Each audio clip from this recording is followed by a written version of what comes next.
But then there's K-Dog, and it reminded me of a poem from my book I'm actually launching June 9th. It's called She Needed Mirrors, and so here's one from actually the title card section of the book. I'm a cat, you love dogs. We just don't get along. I've been dreaming all about you, every night too. I wake up sweating. Let's just face the fact that I'm crazy and no one wants to be around me.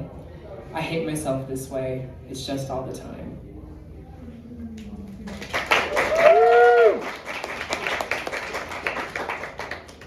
And then I actually have I have a couple short stories too. I'm inspired by the idea that things are placed in our lives for us to carefully observe them. And it matters more so about the inner world and what that is accumulating from than it is about the actual thing. So this one's called The Girl in the Hand.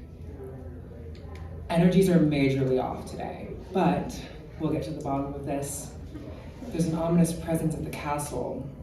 I must go out to the lawn and ponder. As I do, though, here it comes, the hand. Today, instead of taking something, it brought me something beautiful but somber, a dead butterfly. Will you take this for me? It asked. I nodded my head. This was the presence all along. I took the butterfly from the hand as it rose up away and disappeared. Now I walked with it. The small, lifeless insect reminded me of the constant cycles life passes on and experiences. I noticed a strange symbol that the butterfly's legs made when it died, like a sort of portal or something. I found a small, beautiful rock, so I felt like I should walk with it. I have a habit of burning live leaves with dead ones. So I took that idea too, and I took flowers off of a large bush to go. What strange things I do. Life is an endless cycle, I thought. I hadn't really thought about it or expressed it, but I decided I would bury the dead butterfly. Some things are just automatic. I went back to the castle and I found a spade and dug a small hole where I have my own flowers growing. I buried the butterfly with the flower and the rock. This really took a lot out of me, but it was nothing to do. I went back inside through a small side door and wandered through hallways until I got to a room farthest from the garden. You just need to get away, I say to myself. I feel so exhausted lately. That presence.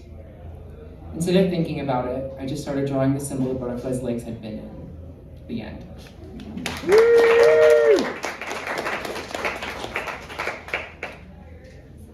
And then I have another one, another short story, esoteric as it may be. This one's called The Girl and the Hawk. Laden before a young woman who exhibited this air of being young were it not for her laugh lines, were a long set of cobblestone stairs. Above her was the sobbing dew of wildflowers and stark emerald grass. She took note of the rather expansive sky above her as well. It was bewilderingly beautiful, the contrast. Around her, and this cobblestone staircase, inviting itself into the experience were two things. The first was a heavy fog. It consumed the whole area in a finely veiled chasm, firmly keeping from her what lay beyond the tops of the stairs. The second had just arrived. She hadn't noticed the arrival as she peered upwards the steps. The subtle wondering of what may lie ahead played ping pong in her mind. She was so caught up in thought that she hadn't realized, until it was too late, that a hawk had slowly scoped its way down from the sky. Adding to this ambiance was what would cause her eyes to widen and her twist her head in slightly in surprise as it spoke. Benevolence comes in many forms. The hawk had spoke as it seemingly apparated from the starlit sky and fog. Excuse me? She spoke delicately, stepping back in a demure sort of fashion, one foot after the other. Second nature as to not startle the avian predator, yet she herself was the one that was afraid. Have you not taken note yet? It twisted its head, its glare penetrating the small distance between them. What you seek is everywhere. The girl pulled her arms to hold herself as she listened. Her consciousness half outside of herself, yet forcing itself to stay there and pay attention. I'm sure the dual nature of this place is enticing to you too, she stated. The hawk chirped. Its claws scratched the stone below it, and it suddenly moved its wings up and down as it walked in a circle. Duality is a state of being, it replied. The girl didn't quite understand what that meant.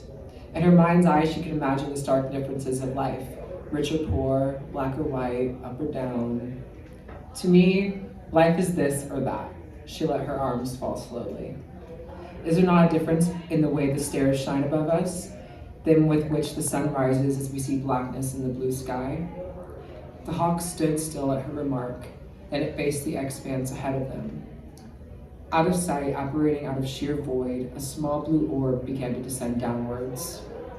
The girl, already in trance, accepted the strangeness with a hushness. The orb came to rest atop the hawk, spinning slowly. The hawk motioned upward towards it with its wing.